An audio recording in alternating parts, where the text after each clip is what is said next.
Radio 2M. Faites entrer l'invité. Avec Fathia El Aouni. Bonjour et bienvenue dans ce nouveau numéro de Faites entrer l'invité. L'inquiétude prévaut actuellement face au nouveau variant Omicron et de nombreux pays européens multiplient en ce moment les restrictions pour tenter d'endiguer la propagation. Chez nous au Maroc, les cas ne sont pas très nombreux, certes par rapport à d'autres pays, mais cela ne veut pas dire que c'est gagné. Loin de là, nous ne sommes pas à l'abri. En Europe, de jour en jour, les chiffres grimpent en flèche. La Grande-Bretagne, l'un des pays les plus touchés, pourrait annoncer de nouvelles mesures ce soir. Les scientifiques britanniques sont des plus inquiets et prédisent le pire. Ils donnent des chiffres qui donnent froid dans le dos. Ils estiment que les hospitalisations pourraient culminer entre 3 000 et 10 000 par jour, contre 900 en moyenne aujourd'hui. La majorité des cas graves sont des non-vaccinés. Les Pays-Bas ont déjà pris des mesures drastiques. Depuis hier minuit, la population est de nouveau confinée, et ce pour 4 semaines. La France, qui a enregistré hier encore près de 50 000 nouveaux cas en 24 heures, va imposer le pass vaccinal.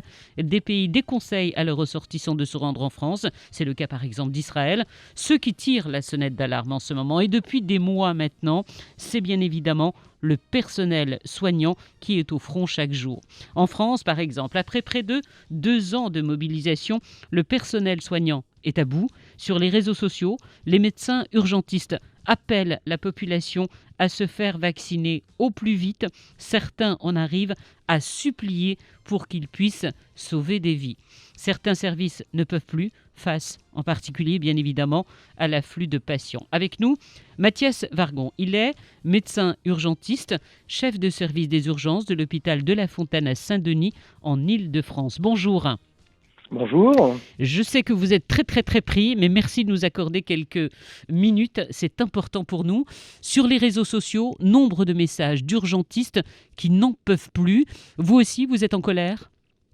En colère, en tout cas, ce qu'on voit, c'est la vague de Covid qui monte dans nos services et dans nos hôpitaux.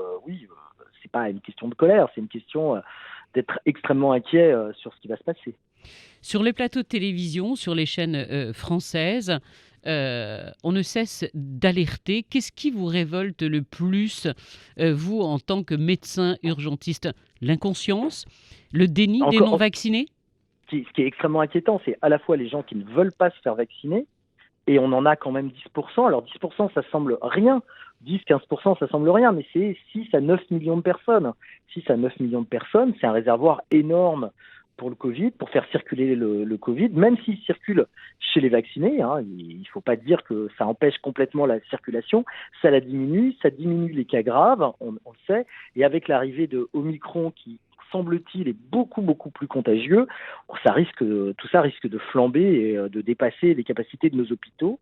Et encore une fois, le problème, c'est pas d'aller à l'hôpital. Le problème, c'est pas l'hôpital, en fait, c'est tomber malade, aller en réanimation, c'est risquer sa vie. Et c'est pas une question de lit, c'est risquer sa vie, simplement.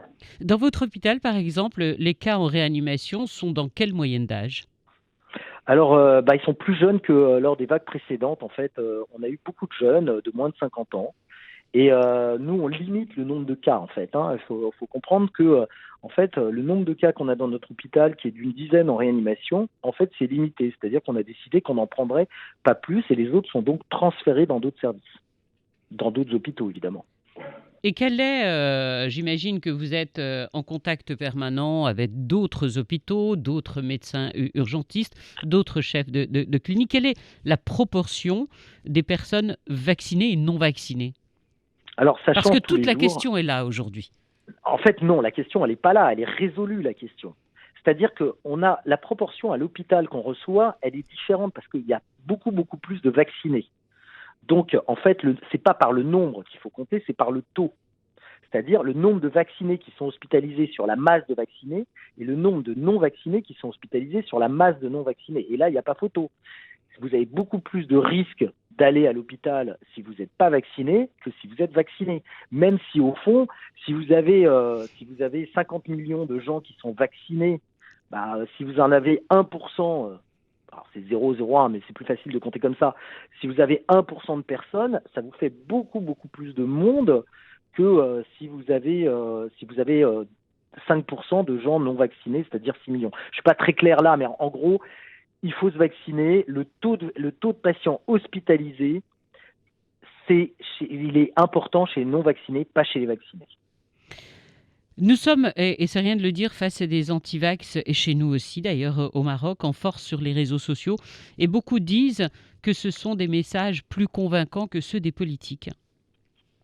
Alors, ce n'est pas des messages beaucoup plus convaincants, c'est des messages simplistes. C'est des messages qui sont basés sur la peur, qui sont basés sur l'ignorance, et donc c'est simpliste. Et un message simpliste, il passe toujours mieux, hein. C'est toujours blanc et noir, et la médecine, c'est pas blanc et noir. C'est dire le vaccin doit protéger, regardez, il y a des gens qui tombent malades avec le vaccin.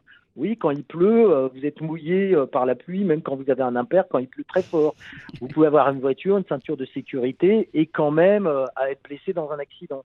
Donc tout ça, c'est des bêtises en fait. Non, les non-vax, les anti-vax, ce qu'ils racontent sur les réseaux sociaux, c'est faux. Le vaccin, c'est pas la panacée universelle, c'est pas une potion magique.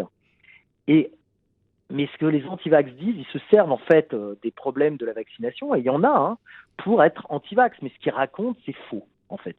Ce sont des mensonges. Et on sait très bien qu'un traitement, un vaccin, ça marche pas à 100%. Rien ne marche à 100%. Qu'est-ce que vous répondez à ceux qui disent justement c'est pas 100% sûr et qui vont encore plus loin? Chez nous, par exemple, la majorité de la population est presque entièrement vaccinée, mais avec cette troisième dose, il y a de nombreuses réticences. Est-ce que vous pouvez nous dire, et pour nos auditeurs également, pourquoi cette troisième dose est importante? Alors la troisième dose est extrêmement importante. Elle est faite avec du Pfizer. Au Maroc, c'était des vaccins un peu différents qui ont été faits auparavant, des vaccins chinois, le AstraZeneca. Le Sinopharm, le AstraZeneca, oui, voilà. Tout à fait. Et là, maintenant, on passe aux vaccins ARN qui sont plus efficaces, ça a été montré, qui ont moins d'effets secondaires. Quand même, ils sont plus efficaces, ils ont moins d'effets secondaires et ils sont plus actifs vis-à-vis des variants.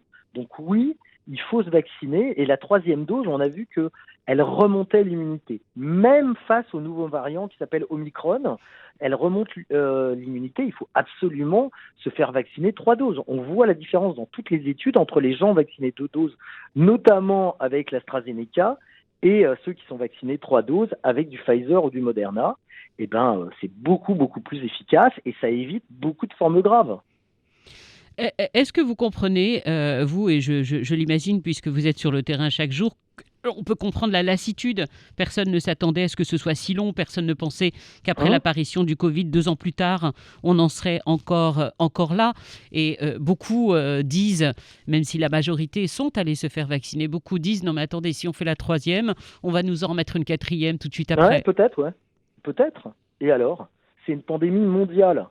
Donc quand il pleut, vous mettez votre impair à chaque fois. C'est pas parce que vous avez mis votre impair une fois et puis vous le changez, votre imperméable. Là, c'est la même chose. Et donc, il faut comprendre aussi notre lassitude à nous. Moi, j'ai une famille, j'ai une femme, des enfants. Moi aussi, j'en ai marre du masque, j'en ai marre de tout ça dans ma vie quotidienne. Mais j'en ai marre aussi au boulot. Et oui, c'est la vie, c'est comme ça. Il y a des gens qui prennent leur traitement contre l'hypertension tous les jours. Personne ne dit « Ah, mais c'est pas normal de le prendre tous les jours ». Le vaccin, l'idée, c'est de le faire le moins souvent possible, mais il y a des variants. Donc, la grippe, on se vaccine tous les ans pour les gens qui se vaccinent contre la grippe. Donc, tout ça, ce sont des fausses affirmations. On fait ce qu'on peut. Cette maladie est apparue il y a 2 ans. C'est extraordinaire qu'on ait un vaccin. On en a plusieurs d'ailleurs. C'est extraordinaire. Et donc, pour ça, il faut en profiter. Et les gens, en fait, c'est de la peur. Les gens qui ne veulent pas se faire vacciner, c'est les gens qui ont le plus peur, en fait. Mais ils ont plus peur d'un traitement qu'ils ont peur de la maladie, et c'est faussement rassurant. Mais justement, est-ce que vous, au sein de votre service ou d'autres collègues, vous en racontez de personnes qui se sont retrouvées en réanimation et qui regrettent de ne pas s'être vaccinées? Évidemment, les gens, ils regrettent. Une fois que vous êtes avec l'oxygène dans le nez, vous regrettez, ouais. Et ils vous le disent ouvertement? Alors moi, je suis aux urgences, donc en général, ils ne me le disent pas à moi, mais ils le disent à mes collègues de réanimation, ouais. J'aurais dû le faire. Évidemment. Mais on est devant le fait accompli, c'est toujours pareil, c'est trop tard. Donc on peut regretter, c'est trop tard, donc il ne faut pas regretter. On peut quand même attraper, c'est pareil que la voiture, vous mettez votre ceinture de sécurité, vous avez une voiture, vous avez un accident, vous avez l'airbag. Ok, vous avez fait ce que vous aviez à faire pour ne pas être blessé. Mais si vous n'avez pas votre ceinture, si vous n'avez pas d'airbag et que vous avez un accident et que vous tuez votre famille, oui, vous pouvez regretter, mais c'est trop tard. C'est trop tard. Donc le regret, la peur n'empêche pas le danger. Hein. Donc oui, il faut se faire vacciner, il faut prendre une 3e dose. Et ça n'empêchera pas qu'il y ait quelques personnes qui iront quand même à l'hôpital. On le sait. Une dernière question, s'il vous plaît. Quand on regarde toutes les chaînes de télévision et on voit la situation, notamment en Grande-Bretagne, où c'est un véritable raz-de-marée, ce cri en fait de désespoir du personnel soignant qui dit aidez-nous, quoi, on n'en peut plus. Rarement on avait entendu des messages aussi bouleversants en fait. Non mais ils disent plus rien là. Là, le personnel soignant, que ce soit en Angleterre, que ce soit aux États-Unis, en Allemagne ou en France, il dit plus rien, il s'en va. Il s'en va. C'est-à-dire il démissionne. Les gens démissionnent. Donc bientôt, il n'y aura plus de personnel soignant. Ils démissionnent parce qu'ils n'en peuvent plus? Parce qu'ils en ont marre, oui, tout à fait. Et ça, quel que soit le système de santé, quels que soient les gouvernements, quel que soit le système de santé, globalement, dans le monde. Alors après, il y a d'autres causes qui se rajoutent. En France, par exemple, on a des problèmes à l'hôpital depuis avant le Covid. Mais malgré tout, même en Allemagne, les gens s'en vont. Ils partent. Voilà. Ils votent avec leurs pieds. La question, c'est pas de crier de désespoir. Moi, mon personnel, il fait son boulot. Puis quand il en a marre, il s'en va, il démissionne. La faute à qui?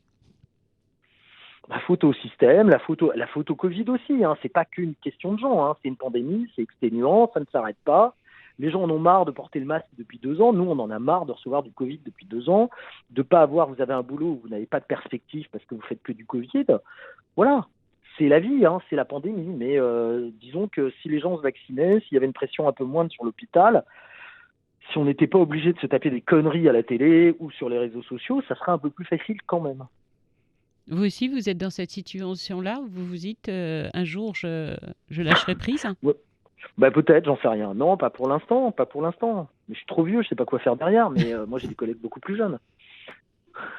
Non, mais voilà, quoi. Il y a un ras-le-bol, c'est certain. Quel message vous auriez envie d'adresser à tous les auditeurs là qui sont en train de si vous avez l'occasion de vous faire vacciner pour la 3e dose, vaccinez-vous. Voilà, c'est la chose la plus responsable que vous ayez à faire envers vous-même, envers votre famille, envers la société. Vaccinez-vous. Merci Mathias Vargon. C'était important d'entendre votre message. C'est vrai que nous ne sommes pas encore dans la situation, mais comme dit en introduction, on n'est pas à l'abri et on regarde de très très près ce qui se passe. Bon courage. Merci à vous. Merci. Au revoir. Les appels comme celui de ce médecin urgentiste se multiplient ces dernières semaines. Pour bon nombre de soignants, et vous l'avez entendu à l'instant, ce n'est plus possible de faire face à l'inconscience et au regret quand c'est déjà trop tard. Aujourd'hui, les chiffres sont clairs. La majorité des personnes en réanimation et en situation critique sont des personnes non vaccinées. Le vaccin sauve des vies et le personnel soignant ne comprend pas pourquoi certains risquent encore la leur. Vivre avec vous.